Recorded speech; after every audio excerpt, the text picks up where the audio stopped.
Good afternoon. We're here today with Rahul Bhardwaj. Rahul, thank you so much for joining me on the podcast. I know I was looking forward to having you on here and have a lot of questions for you today. Looking forward to it. And Rahul, we're going to start with some of the basics. And what I mean by that is a little bit about your upbringing and your background early on in life, sort of how you kicked off your career, but just from where you grew up and a little bit of the early days for Rahul.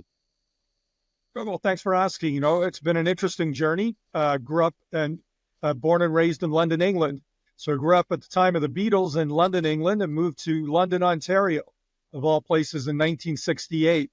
So I say the Beatles because when you grow up in that, Beatlemania there, you come over here. One of the shocks to your system early on is the change in music. But I grew up in London, Ontario, had a fantastic time there. And of course, Toronto not being far away, I've been here for probably about 40 years. Went to school here and settled in here in London and to Toronto. Fantastic city to be. And but I assume there was a bit of an adjustment going from London, England to London, Ontario. Absolutely. Well, there's everything from the transit system in London, Ontario is a little bit different than in England. So you have to get into the car culture very differently. Of course, the money, we had pence. Here you have cents. And those as a little kid was quite a learning journey. And of course, my parents were learning about Canadian culture at the same time.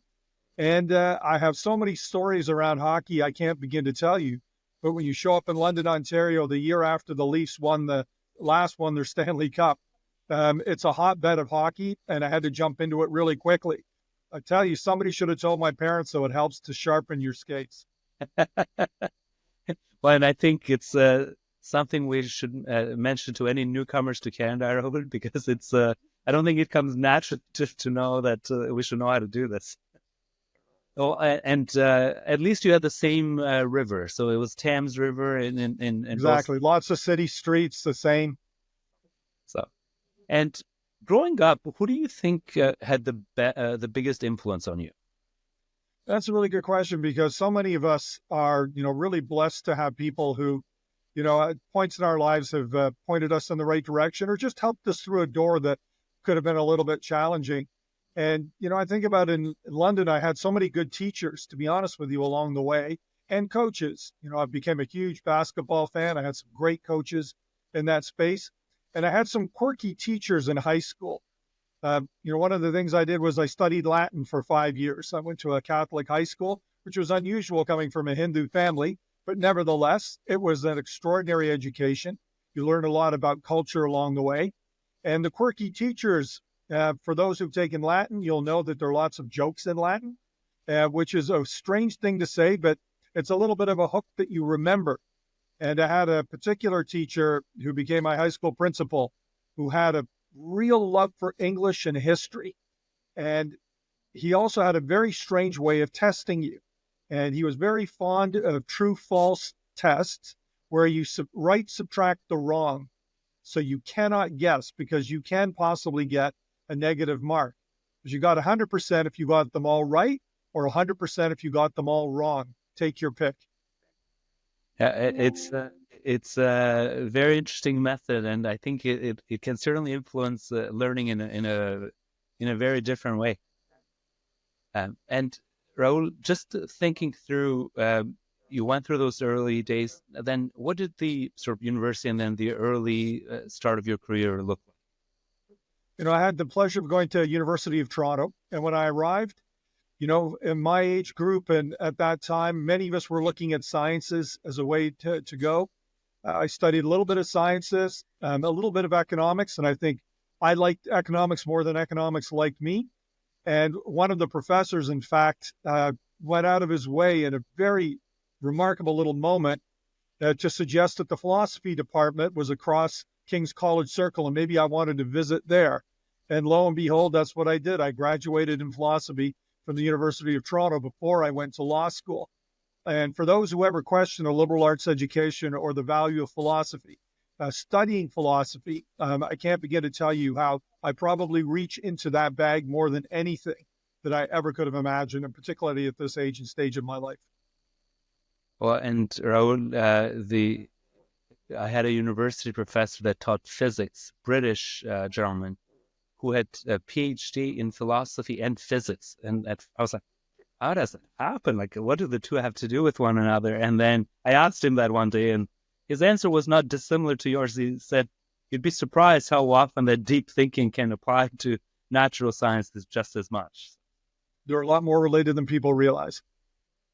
And as you wrapped up university and did law school, take us through a bit of your career path and then how you ended up at the Institute of Corporate Directors. Because then my next question is going to be, tell us a bit more about ICD. Because although it's known by a lot of circles in Canada, there may be a lot of people out there that may not be as familiar with it. Sure. So the short version of this is I was very fortunate to start practicing law with a firm that was known as Meehan Demers at that time, downtown Toronto. It's since gone through some mergers, and it's a part of Norton Rose Fulbright. Some very, very good young lawyers at that time. It was about 30, 40 lawyers. Really exciting, dynamic place and dynamic time. And I met some fantastic people who taught me some great lessons.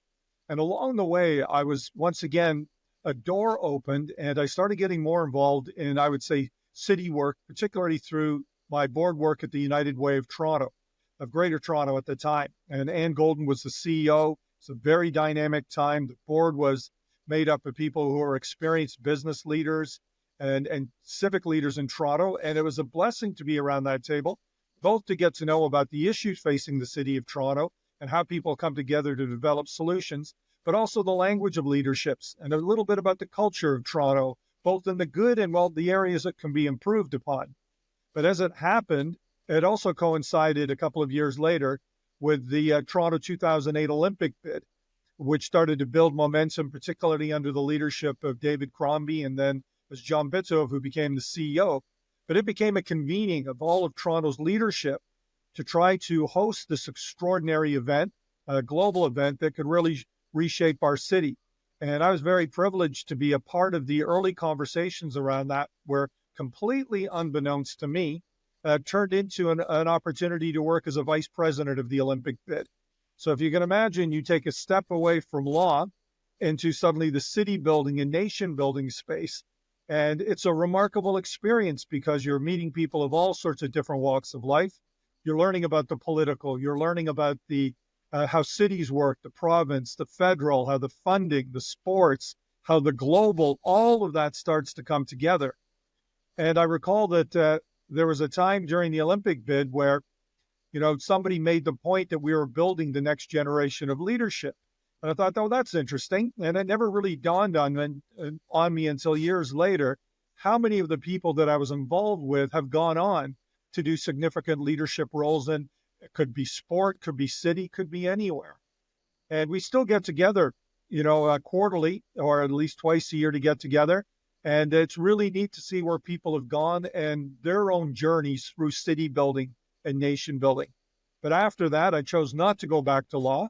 And I was really pleased to be able to do some work at the Toronto Foundation for close to a decade, which was really around city building. And once again, you learn about all of the opportunities to city build.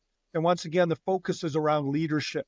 So you learn a lot about the capacity of leadership, what it means to lead, what you can do to lead, and the outcomes, and how you can bring leaders together to achieve extraordinary outcomes. So when the opportunity arose to become more involved with the ICD, it was a very easy step. I was doing quite a bit of board work. But if I bring you inside the tent for just a moment, my conversation with the selection committee of the board was really focused around where could we take the organization. And, I might have sounded a little cheeky at the time, but I said something along the lines of, if you're looking to build out education and sell more of this and that, sure, but you could probably do better than me. But if you want to talk about how we can build trust in Canadian organizations, I'd be really to have a good conversation with you. And everybody leaned in. And all we did is we talked about trust, the role that ICD can play in helping build trust in Canadian organizations and consequently build trust in Canada and all of the things that can do. And here I am close to 9 years later at ICD, and it's been an extraordinary journey in helping develop and support leadership in Canada, but all about building trust. It could be trust in the capital markets. It could be trust that customers have in organizations, or trust that employees have of their own organizations. But the collective of all of that is you can build trust in Canada. And Rahul, I want to ask you a little bit more about two things. One, the role of the Institute of Corporate Directors overall, and some of the best ways that you've seen institutions build trust as a second. And then I'll even give you a heads up about the one after that. You mentioned the United Way helped open some doors, and we've seen this come up in the podcast time after time, which is that not-for-profits open doors and sort of what your recommendation to business people is out there. So this is just to frame the discussion, Sure. But let's start with a bit about ICD overall. Sure. So we're a not-for-profit membership association. We have 18,000 members across the country. Our members have oversight of over $1 trillion of market capitalization, and they touch just about every single community one way or the other. And what we really do is we help directors become more effective. So better boards, making better decisions, build better companies and organizations, and collectively build a better Canada. A lot of the work that we do is through education.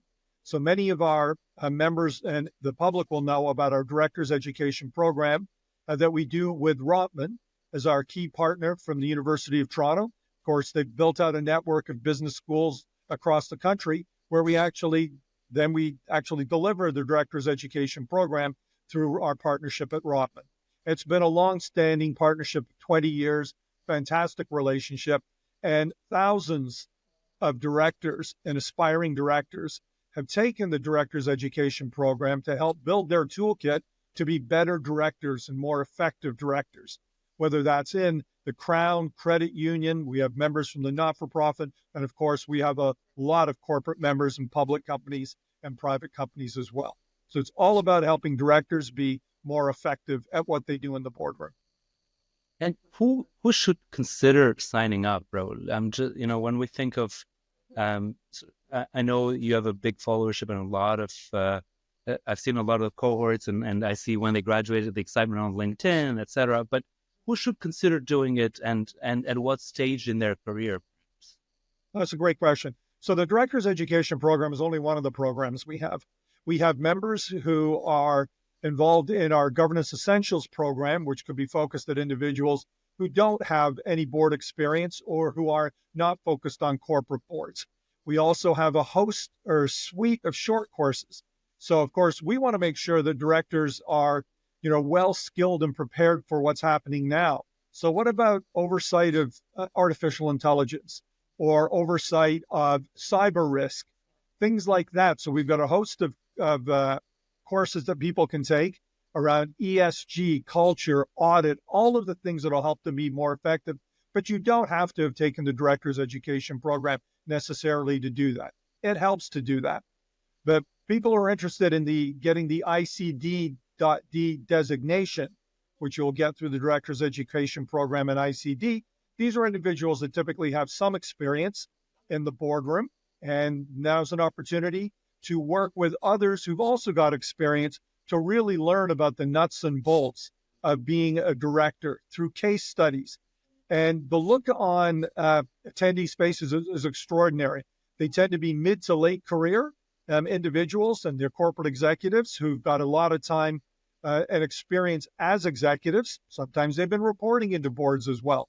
But now they get a chance to sit in rooms with others, and guess what? They get to, cast a little hindsight on perhaps some of the decisions that are made in the past by other boards that didn't turn out so well. Or what would you do in this situation?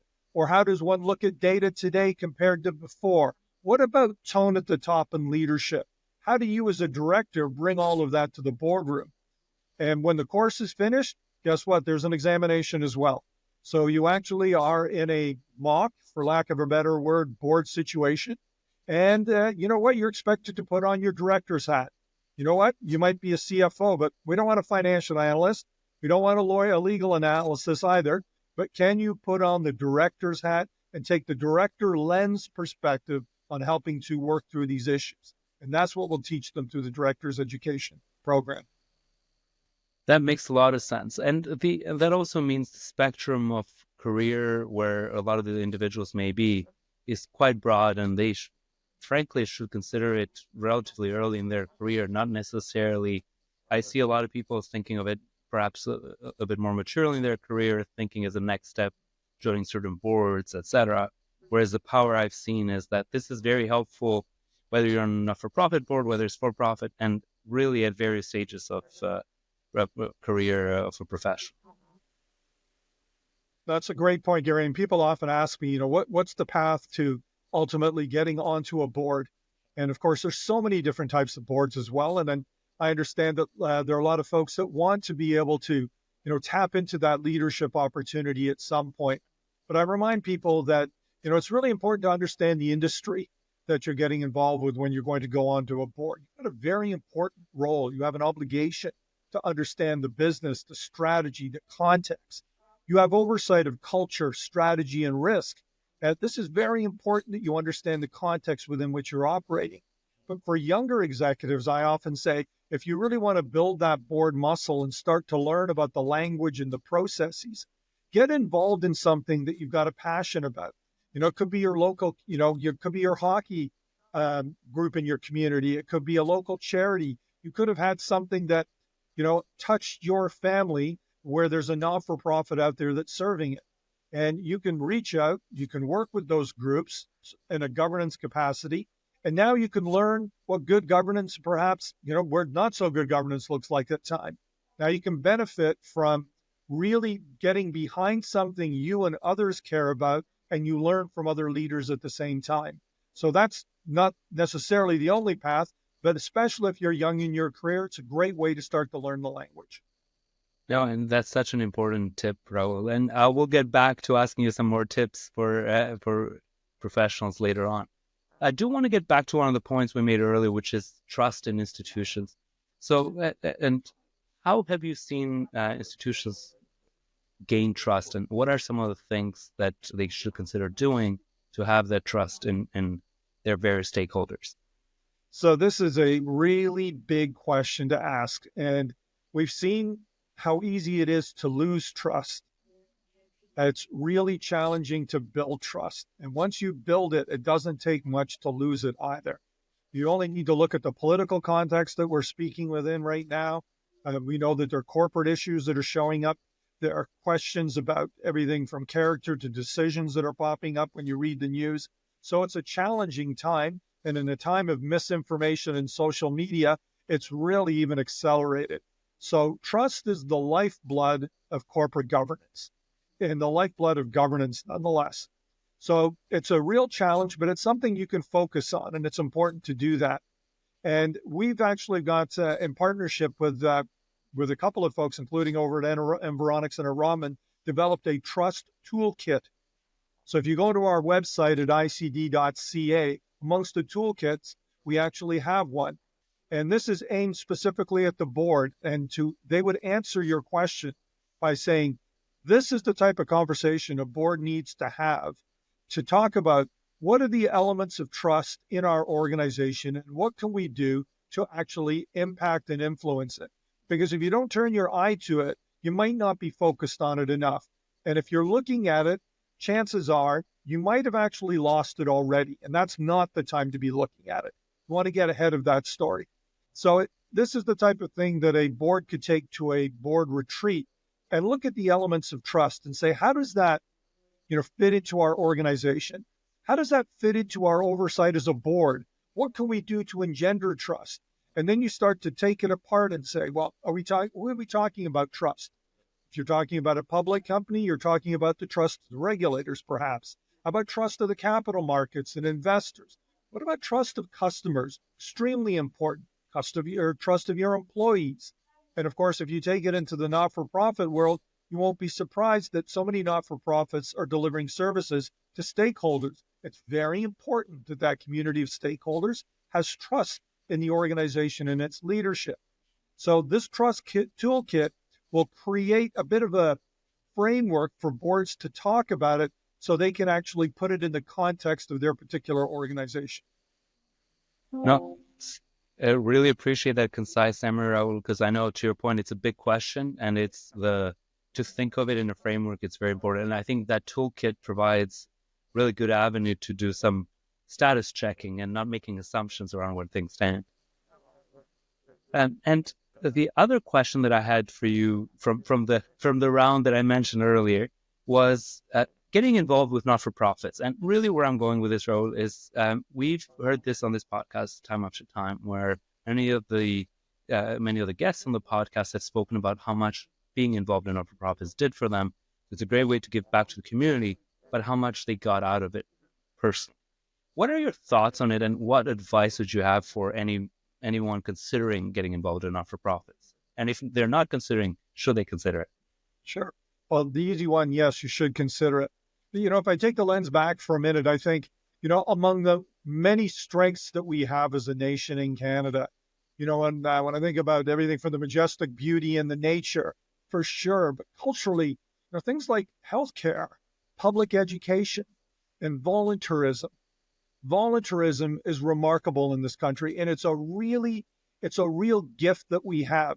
And that volunteerism, though, it only works when people step up to support local community groups or not-for-profits as volunteers to do things. But you have to do it responsibly. And you have to do it with the stewardship frame of mind, where you recognize that you're there for the benefit of others, especially in a not-for-profit situation. But it's really important, though, that all the stakeholders know that the organization that they're relying on, either as donors giving their money, they got to trust that it's being used properly, that there's oversight. And for those in the community who are reliant on the services being provided by that not-for-profit, they need to know that the leadership has the competencies and the skills and the lens to do all of this properly. If that's happening, then volunteerism in Canada works really well. If it doesn't, it's going to fall apart. And I would say that it's as strong as it is because we're actually pretty good at it. And I would say for particularly young executives, if leadership is something that's on your radar, as it should be, boards might be on your radar, but there's something in your community, something in your family, something that's going to resonate with you that you think that you can bring some value to, or somebody's opened a door to you that really helped you. Well, now it's your time to go there and help for somebody else. Now, this is a great opportunity for you to really feel purposeful. You're civically engaged. You're helping to build a better community and a better country. These are things that are going to bring you a lot of happiness and fulfillment. But at the same time, you're going to be building a skill set that's going to make you a better executive, better employee, a better leader, and ultimately a better director if that's the route you choose. No, and Rahul, it's my advice similarly has been the earlier you get involved, the better it is. You learn from each one of these experiences, and it's just so important to our personal development. And Rahul, I know I focused the last question more on not-for-profits and getting involved, but generally, what advice would you have for business leaders from sort of your various experiences you've had throughout your life to say, here are some tips that really helped me, or things that I wish I knew earlier in the career that I learned as time went on? So, that kind of makes me feel a little old, and I'm not sure I'm quite the one to be giving advice on that. But, it's a journey. It's a journey. On the one hand, take it seriously because people are counting on you. On the other hand, be prepared to fail from time to time. It's a learning journey, and that's important. But the thread through all of this, though, is you got to be curious. You really have to be curious. And I'd say from a board perspective or a director's perspective, curiosity is probably the most important thing. You have to understand, and you've got to be able to be curious and explore. Why are we doing it this way? Well, what about that? How does this fit with here? And why this strategy? And what are we doing about that risk? That comes from a natural curiosity, I think. And that muscle of curiosity, I think, is what's been building people from day one through education as well. If you've got to go into an area that you should be interested in and you're curious about why is it this way? How can it get better? Not just am I being tested on it and am I going to get a good mark? Hopefully you're fortunate enough to be able to be a part of a profession where hopefully you like the people and the purpose and the outcomes. But at the same time, you're curious enough to know, how can I get better at what I do? How can I add more value to my customers and my clients? How can I be better at what I do? Once again, I think that's curiosity. Now, by the time you built it up and you've got to a stage where you're a more senior leader, yeah, don't turn off that curiosity switch, because doing that in this age of technology, social media, AI, that's not a good idea. In fact, that's the muscle of curiosity that's going to help you stay ahead of that, to the extent that you can use that just to make things better where you are right now. It's just another piece of that. But then you want to bring courage as well, because as you bring, more time to your leadership journey, perhaps you're a senior executive now, or perhaps you're actually on boards, as many senior executives are. Guess what? You've got to make some courageous decisions. And guess what? When you're making them, what makes them courageous is you don't always have all of the information that you want. You never have perfect information. So you're relying a lot on good judgment, a lot on experience. You're relying on your education, and that's where ICD fits in.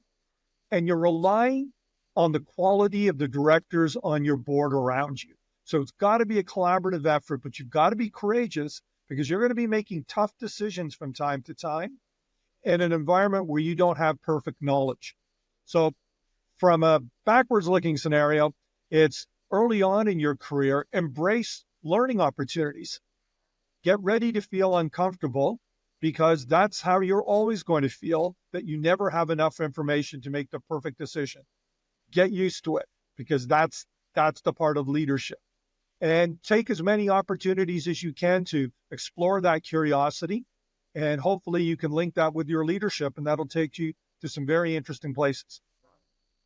No, Raul, and it's such an important piece of advice. You will never have enough information, and it's almost like discomfort is the status quo. It's Exactly.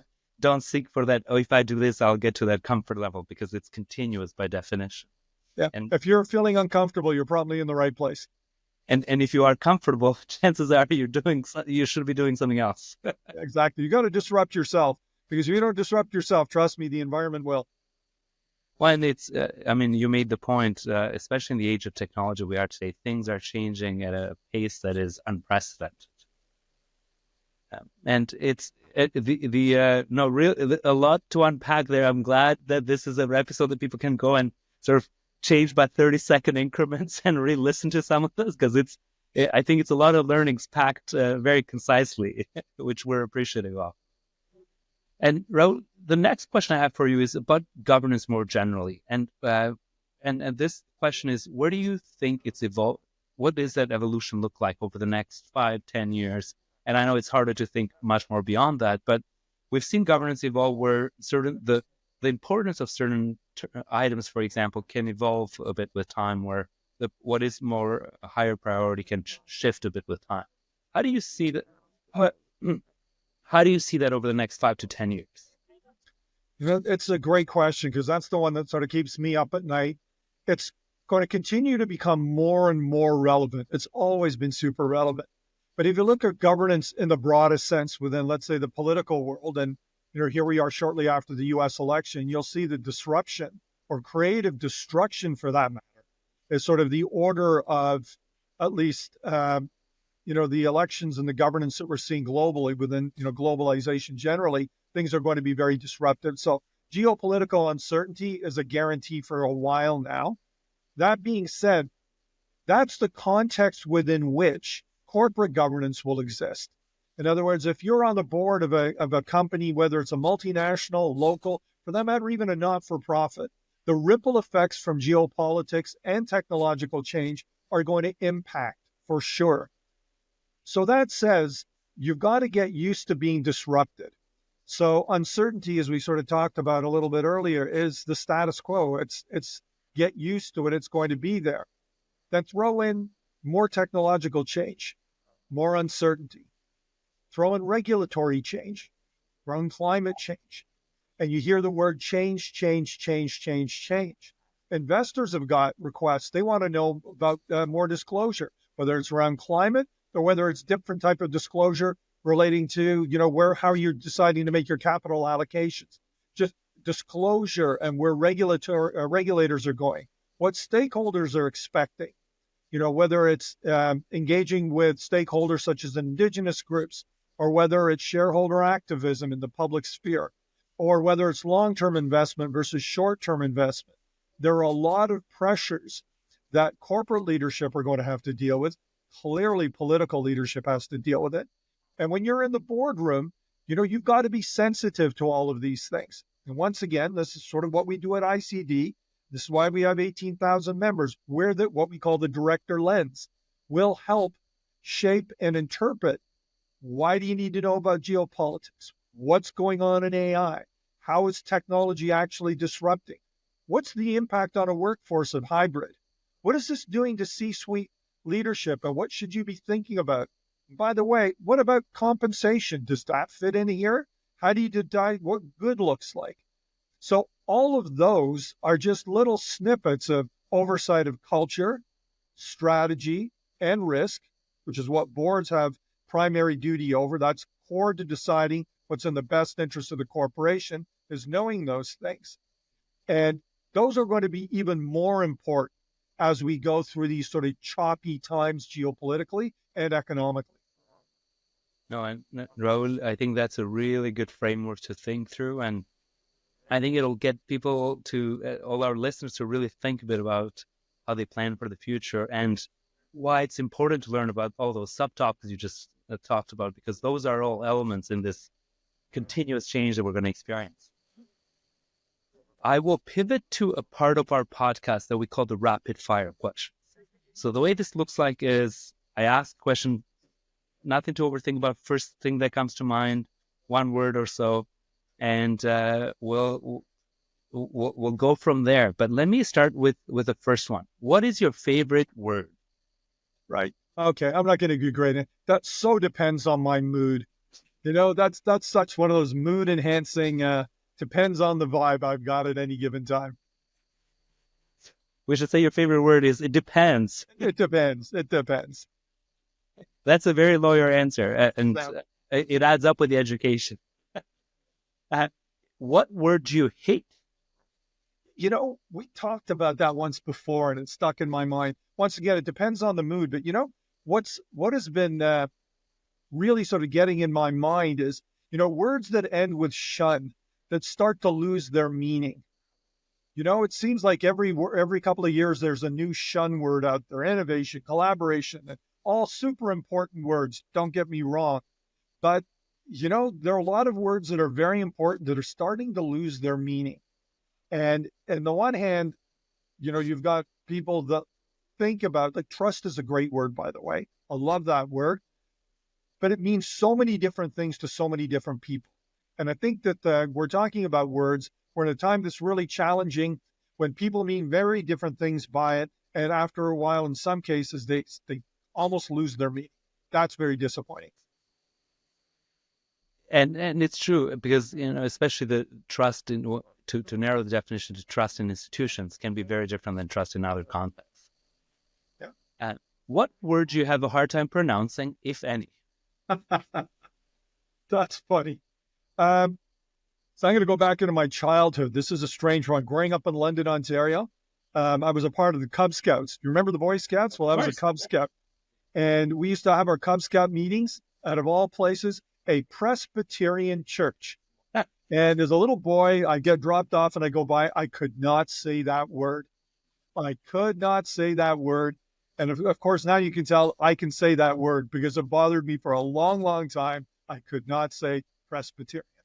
I mean, that has to be challenging for any child out there. So that can be, that's not something to blame you. What is your favorite word in another language, if any? So that's a tough one. It depends as well. I've been really lucky along the way. Grew up in a South Asian household, so Hindi and Punjabi are in the background. I studied Sanskrit in England. I went to university to studied 5 years of Latin. A little bit of Greek. So there's a little bit of everything. And of course, all through high school was French as well. So quite a bit of languages in there. So you tend to find a ton of words in there that are funny at the time. So once again, it depends, and it depends on the language that I happen to be, talking about in the moment. That's fair enough. And I think you answered two of my questions in one, because my other question was, how many languages do you speak? And because we just spoke about Latin and Greek and French and Hindi slash Punjabi. We've covered a broad spectrum. And unfortunately, the fluency goes up and down depending on where I am at any given time. And some of this stuff's a long way away, but it's fun to be able to walk the streets in Rome and actually be able to read what it says on the side of buildings. That's helpful. I can impress my kids with that. And what's one word to describe yourself by? If I pull a thread, through all of the things from my childhood in England to coming to London, Ontario, and the whole journey of growing up in London, coming to Toronto, all of these things and the professions, the one thing that's kept me going is curiosity. And I know if I'm having a good time, it's because I'm curious, and that itch is being scratched. And I love to do new things and different things and to stretch my mind and stretch myself physically and in other ways. So yeah, curious. And I hope to stay curious. Oh, and I can appreciate that. And that theme has certainly come across through today's podcast. Rahul, I'm really appreciative of your time today. I think there's a lot of learnings for our audience. And like I said, I'm glad this is being recorded because there'll be a lot of things to unpack for our listeners. That's great. I enjoyed talking to you today, Gary.